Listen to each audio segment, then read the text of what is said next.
Good evening, everybody, and welcome to another edition of the Guys Who Stare at Stats. I'm Cade Kennedy alongside Connor Gray. A lot of college football to get to. Should be an interesting time. As always, it is Bedlam week here, a little earlier this year, last year after Thanksgiving, this time before Thanksgiving, because, well, the Big 12 can't make up their mind on when they ever want us to play this game, so we're back to this week. But we have a whole lot to get to. But, of course, the important question of the day. Connor, how is your day going? Been solid, been pretty good, but really cold outside. Yeah, I would agree. 43 degrees is the temperature outside right now, but let's just get right into it. As always, the big board on ESPN, a lot of college football to get to tonight. Big one in New Orleans. It's Tulane taking on SMU. Not going to dwell too much on this one, but just pointing out that it's there Friday. Tulsa taking on South Florida, New Mexico playing San Diego State. We're not here to talk about those teams, though. As much fun as Tulane's season has been, they lost to UCF. Yeah. Sorry for them, but moving on, the number one team in America still, it's Georgia. They're traveling to Kentucky, and man, I don't know if you could have a more rough loss last week for Kentucky, losing to Vanderbilt on the final plays of the game. 24-21 was the score there in Lexington, and people wanting to have some questions for Mark Stoops about why is this happening? Why, any question really, any of the 5 W's. But Georgia, 22.5-point favorites in this one in the 2:30 CBS game. Not really surprising with that one. It's like you lost to Vanderbilt, who's been arguably the worst program for the last few seasons, even worse than Kansas, if that was hard to believe, but not really. But just if Kentucky doesn't have that loss, I mean, they're still going to be underdogs no matter what, but I think the spread would have been more kind to them. But I probably expect Georgia might put 30 on them. Yeah, I think Georgia blows Kentucky out. At this point, your morale, I would feel like, has to be shot after losing a game like that.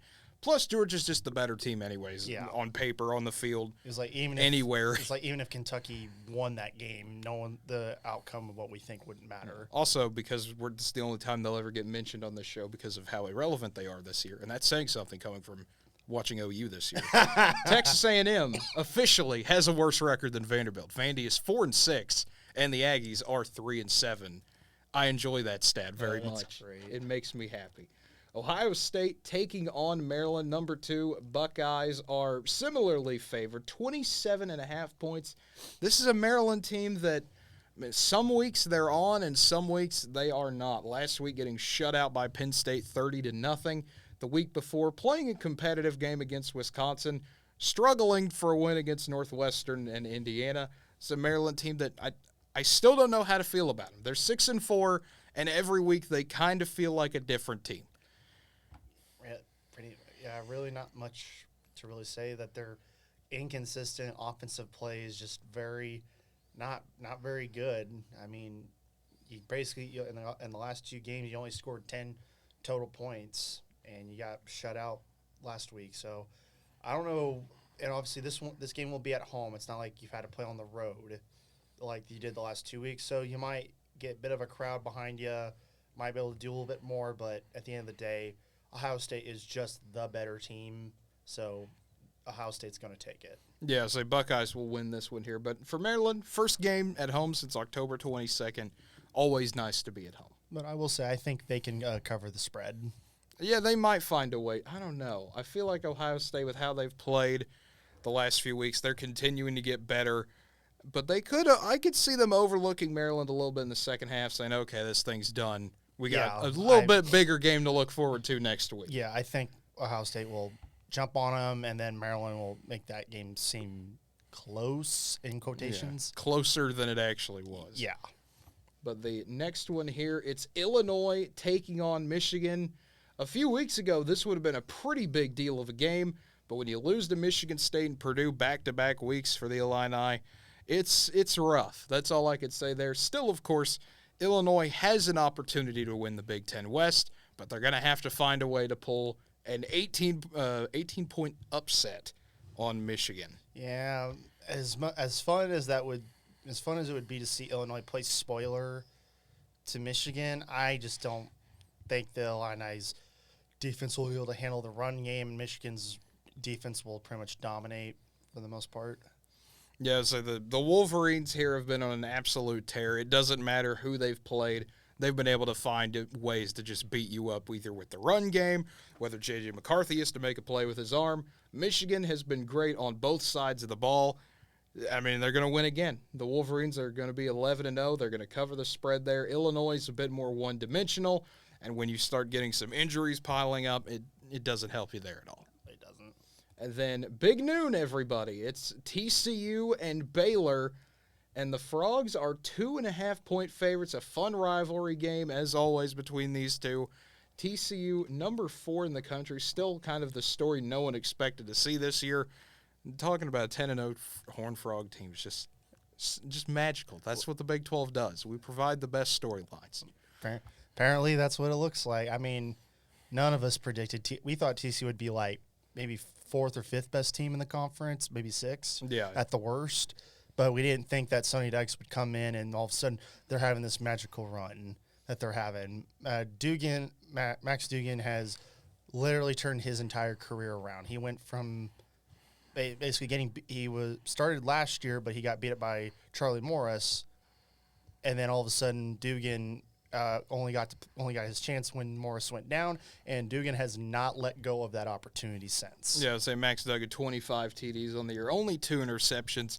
But you look at Baylor, this is a 6-4 Bears team that really, I mean, the season I thought they would have just went off the rails immediately when they lost to BYU. Yeah, they had an early stint at the beginning where it kind of derailed. They got some bad losses early on in the Big 12, but they've managed to slowly get themselves in a position where they can possibly still get that second spot in the conference championship game. Yeah, and then you play Kansas State last week. You have an opportunity in that game. Adrian Martinez goes down. Will Howard comes in, and that was all you needed to know about that game there. Will Howard tearing the Bears defense up. The secondary for Baylor this year it's a far, far cry from what it was last year. Yeah, and I think TCU finds a way to tear them up at this point. I think it's going to be probably a bit of a struggle at first for both teams, but over time, TCU will overwhelm the Baylor Bears, especially Duggan just tearing up that secondary. And then also with TCU, we got to talk about him. Kendre Miller, best running back in the Big 12. TCU fans certainly seem to think that way, averaging more yards than Bijan Robinson.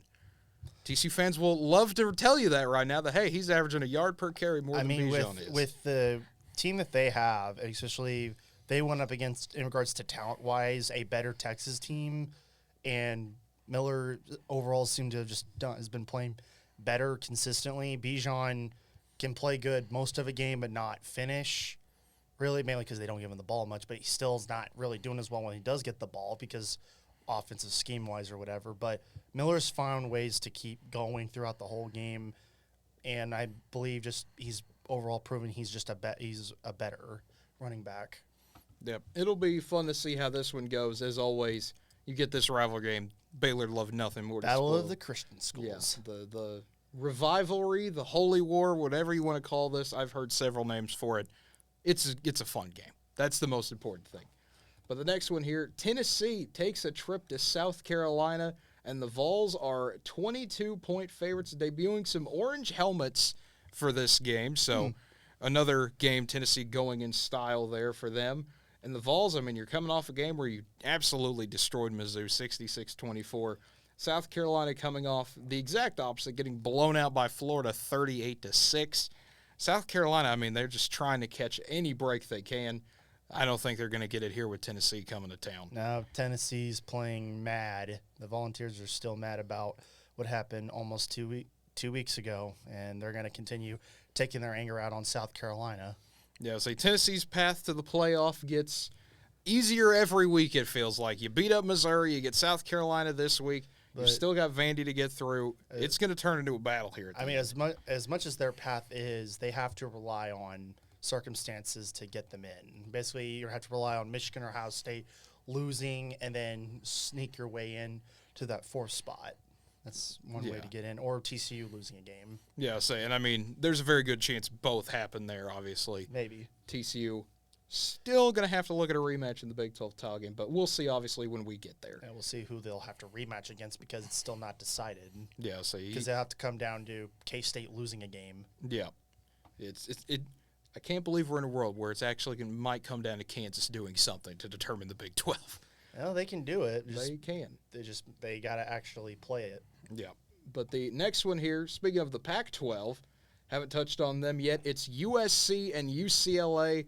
Bruins got upset by Arizona last week in a game that probably happened while you were sleeping. I mean, for most of the country. Yeah. I doubt people stayed up till 1:30 in the morning to watch Arizona win that game.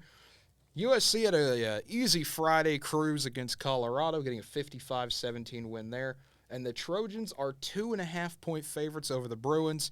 Also, point of interest, sellout crowd for the first time at the Rose Bowl this year, 70,000 people expected.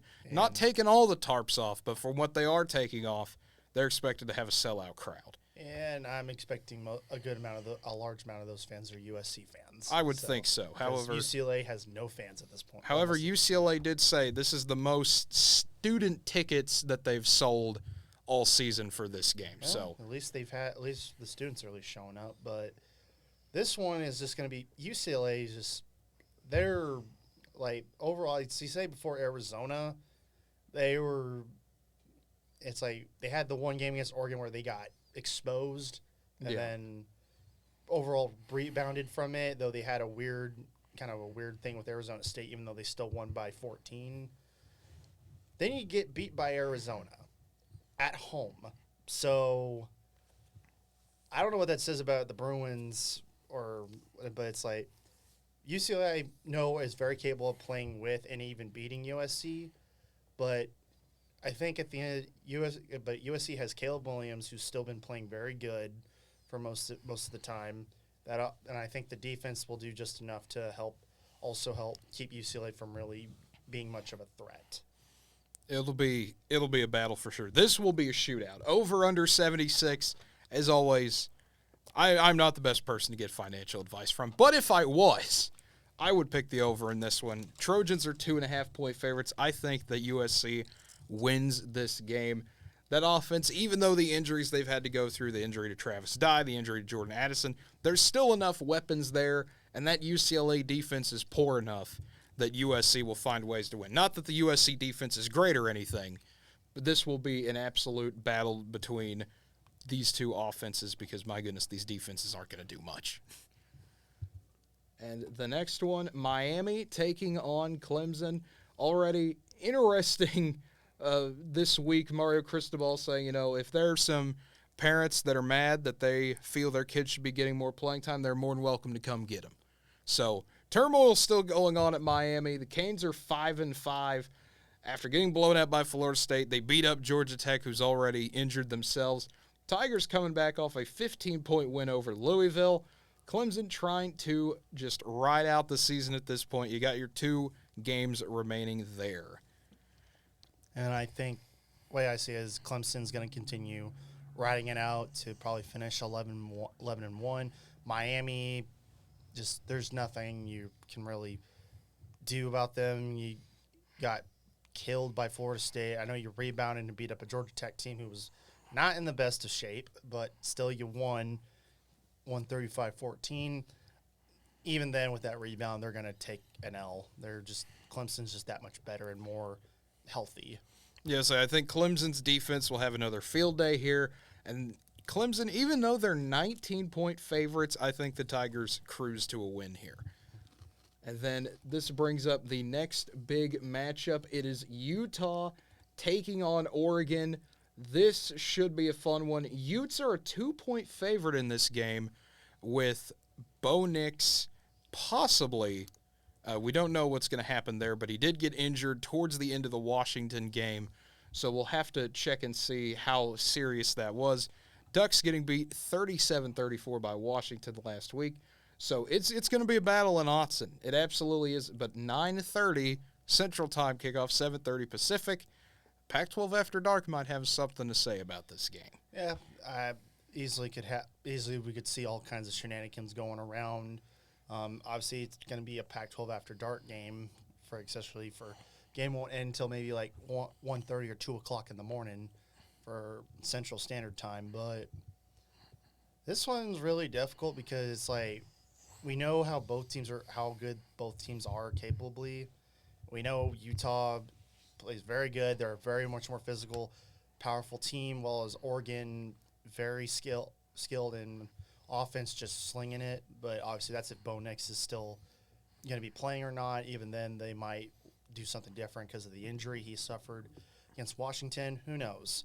But for this one, I'm going to pick an upset. I'm going to wait. What's the ranking? Never mind. Not an upset. I'm going to pick Utah to win this one. Yeah, so one of those rare ones where Utah, a few weeks ago, this would have been an upset if Utah were to win this game, but with what happened last week, I think Utah keeps it going and the Utes get the win.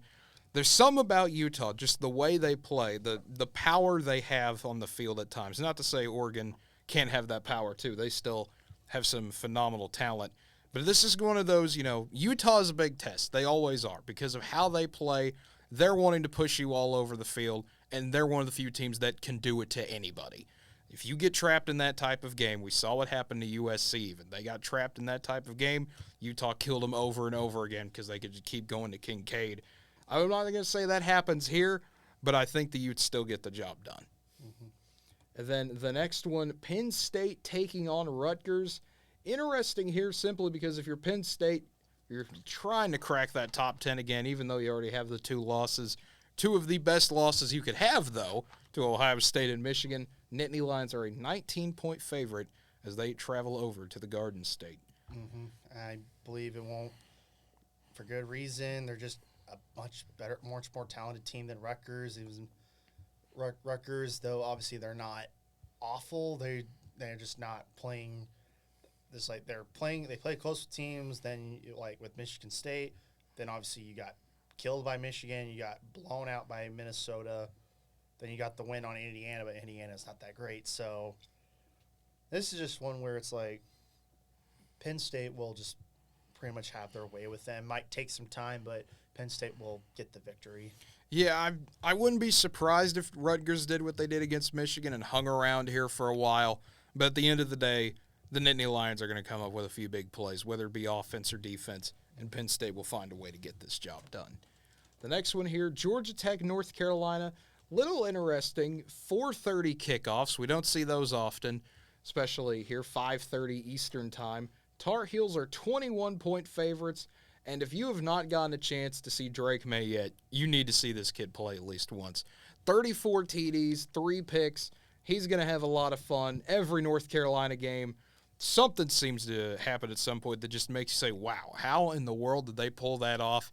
There's a reason these Tar Heels are 9-1 and they're going to the ACC title game. Yeah, I mean, it's like we all had our doubts early in the year on them. We thought, they were just going to be a disappointment in regards to how they are. But their offense has been, after getting the first loss of the season, they have been a completely different team. Like you said, May has been absolutely phenomenal. I mean, he's 34. Like, was it 34 TDs and 34 to 3?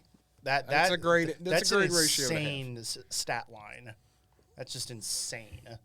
Like even some like the best quarterbacks in the country have a few more picks than that. The fact that May's not even in the conference, probably not in much of a conversation for how good he's been playing is astonishing. At least I don't hear conversations about him. Yeah, so he's definitely the dark horse Heisman guy. North Carolina, kind of that dark horse playoff team late in the season that they need a lot of chaos to go their way, but there's absolutely still a window if North Carolina went 12-1.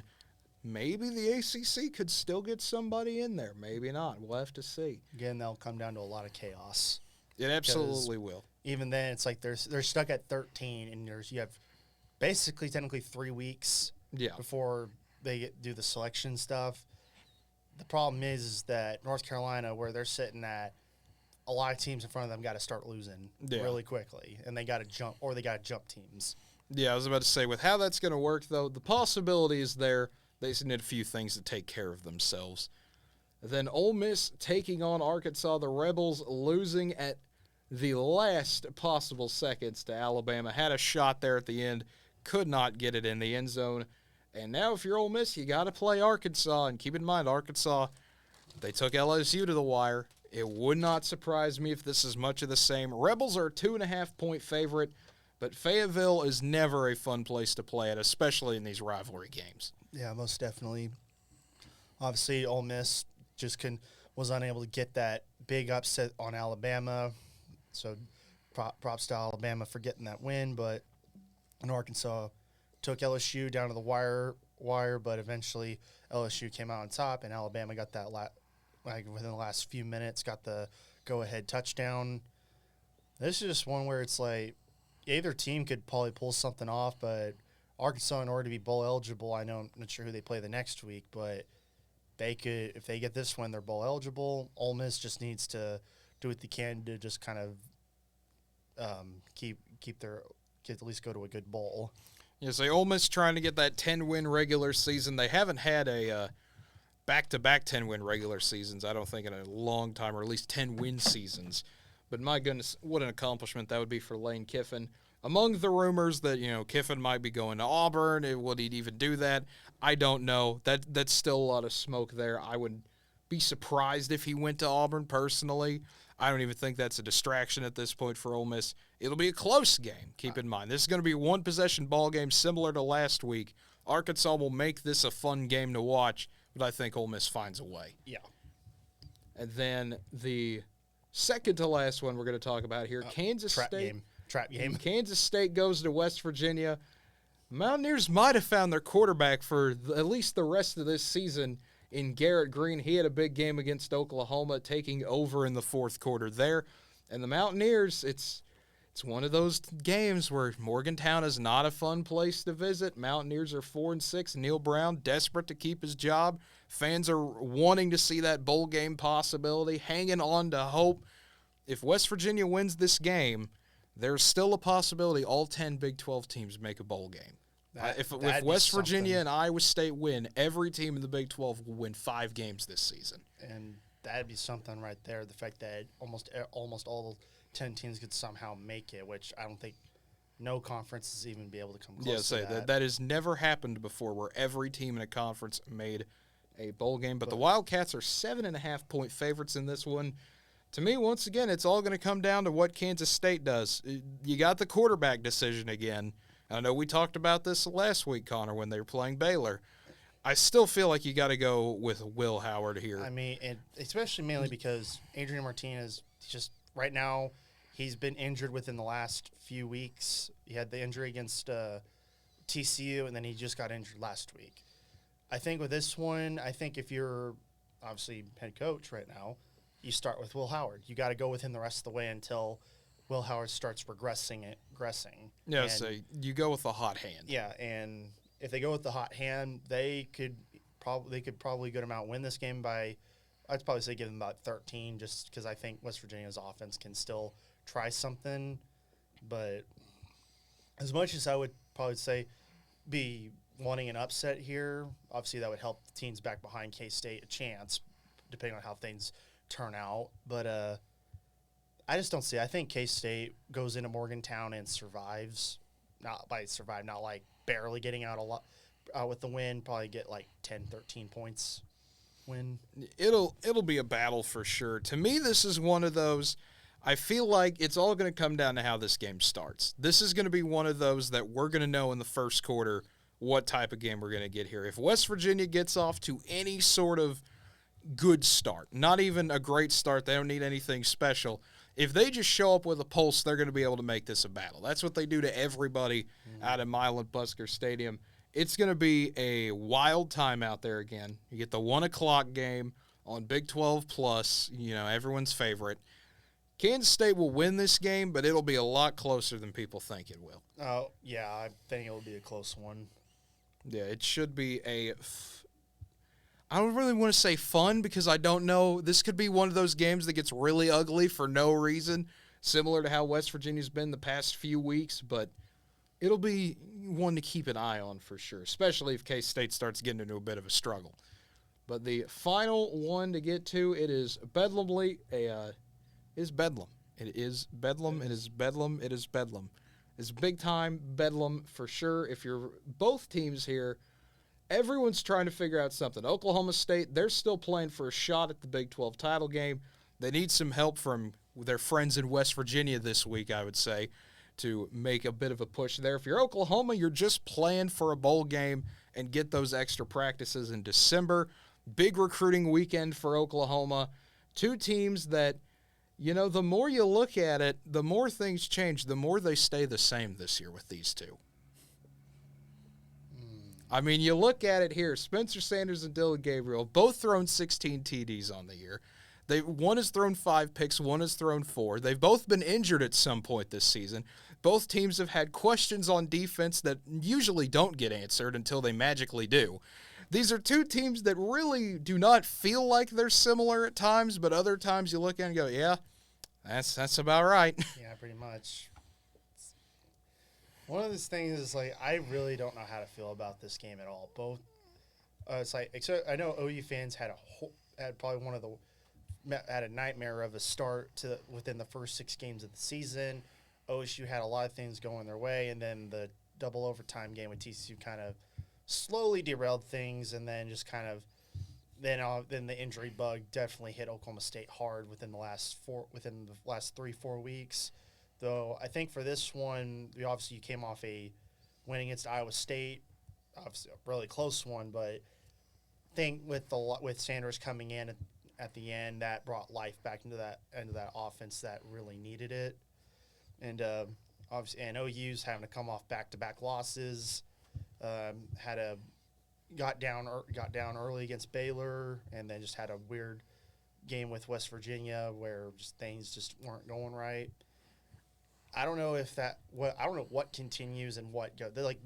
It's we don't know what we're gonna get from these teams. Yeah. We know it's gonna be bedlam. It's gonna be chaos, but we don't know what kind of chaos we're gonna see. Is it gonna be both teams slugging it out in a low-scoring game, which would be odd, or it's a shootout, or it's a one-sided slaughter? We have no idea what we're going to see. Yeah, we have no idea. Just to kind of give you a gauge of this game a little bit more, tickets for the season, when the season first started, the cheapest ticket you could buy for this game was $168. Prices have now dropped to $61 is the cheapest ticket available. There are a lot of OU people I know that are not confident in this game at all. It's one of those, we're going to show up and be proud of our team and show that we still care and support and rally around and do. But at the same time, Oklahoma being a 7.5-point favorite was one of those, a lot of OU people I knew kind of looked at, we're favored by that much? Really? I don't believe it, but over-under set at 66 as well. I think a lot of it has to do with, I don't think people are really looking at this through, how their seasons have gone.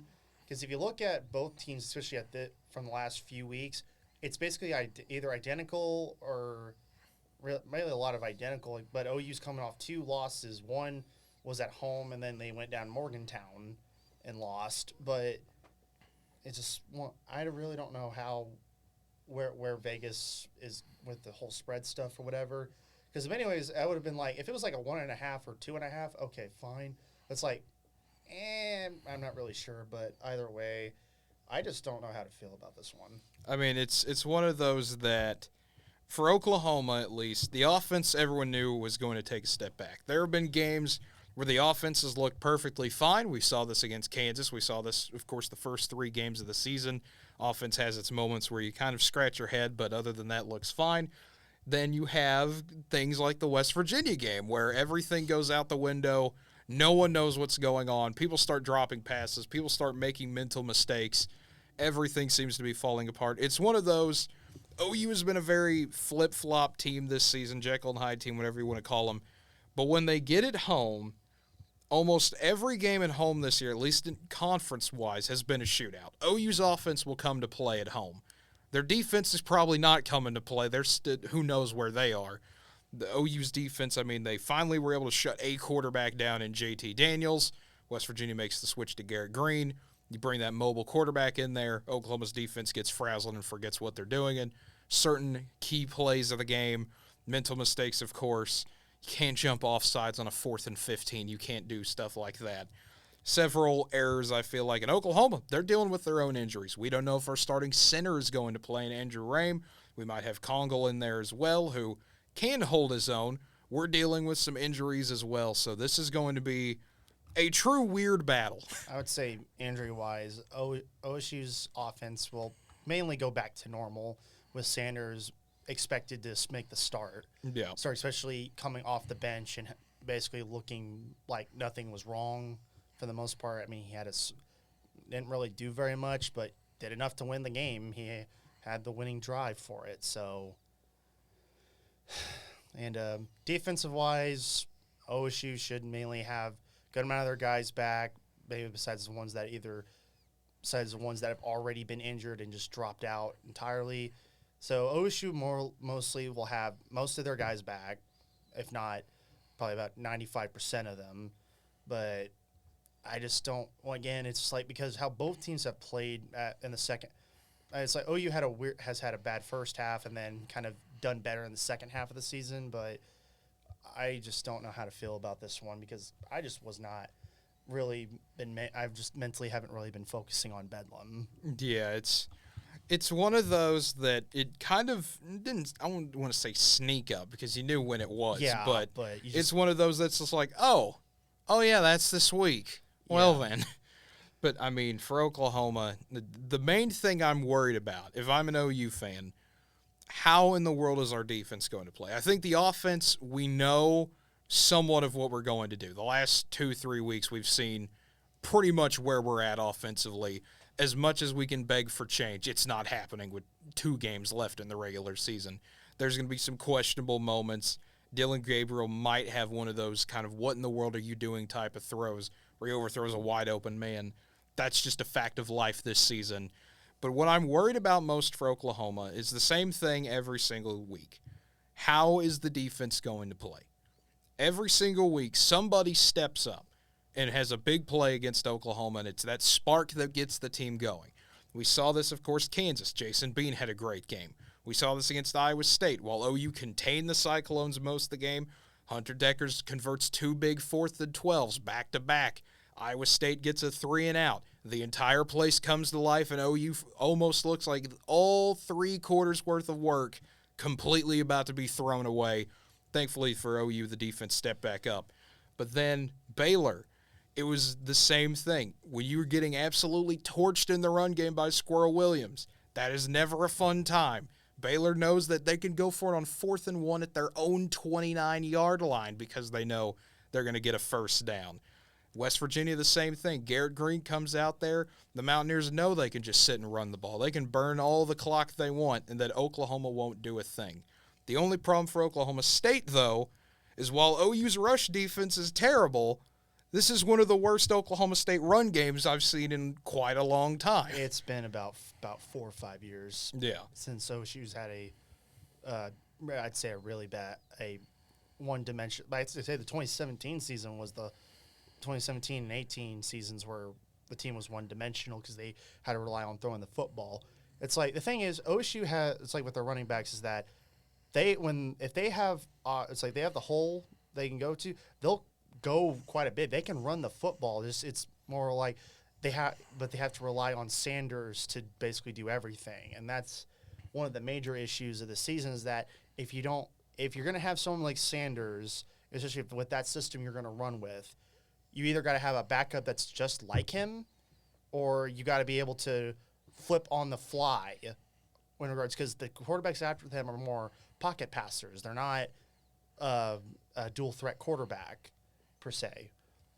And I think Sanders gives the team life, and he will give them life for Bedlam. I think we'll see a shootout, and I think we'll see how capable both these offenses will be. Defensive-wise, OSU did come off a much better performance than they have before, at least the 2 weeks before, where you gave up 48 to K-State and you gave up 37 to Kansas, and then obviously you rebounded by getting turnovers early and then able to pretty much keep Iowa State only to 14. So you did something there that OU was able to do prior, but the thing is OSU went most of that game without Sanders. If Sanders was playing that whole game, OSU probably wins that by at least I'd say around 20 points, maybe give or take, maybe 17. But obviously he didn't play the whole game because they were trying to rest him as much as possible and then had throw him in there because they needed a win. And it worked out better for them. So I think with Sanders in the lineup, OSU's offense will compete or could even outperform OU's offense any day of the week. But then again, OSU's offense has a tendency just to forget how to play football at times, like they did against K-State. Yeah, I'll say that this is one of those that I really if you would have asked me Monday, I probably would have said Oklahoma State wins the game. That would have been my initial reaction. But as the week has gone on, the more I've thought about it, this reminds me so much of 2014, where you have one team that's having a season where you're not technically bad by any means, especially record-wise. Things are fine. It's just you've gone through injury after injury after injury. And then you have another team also still same similar thing, but just desperately clinging to life trying to get to a bowl game. And I think it's kind of that same situation that we're seeing here in 14 that we saw in 09 as well. And usually in those games, it's the team with a little bit less going their way to win. I will say with that 2014 game, there wasn't another game. I don't think there was another game afterwards. Yes. So OSU needed to win that game. Like, they were in a much more desperate position because if they don't beat OU, they don't go to a bowl game. Well, as this one, OU at least has another game next week, but they're not guaranteed to win that one either. Yeah, to me, this is that kind of not the exact same position. But it's the same type of circumstances. It is, but with all the recruits coming in for OU, this is kind of one of those, at least in the fan base's mind, we got to win to keep these guys. We've got a lot of guys coming in that we're hoping we can sign. We've got to show up and show out if we want to keep all these guys and have a shot at being back truly talent-wise, at least somewhat, I guess is the best way to put it. But the way I think of it, this is going to be a fun game. Well, this is going to be a fun game if you're not from the state of Oklahoma to watch. If you're from the state of Oklahoma, this will be a very stressful evening. But I don't know. I feel like this is going to be one of those OU finds a way late to get a win, kind of surprises everyone in the fan base. Oh, hey, we won? What do you mean we won?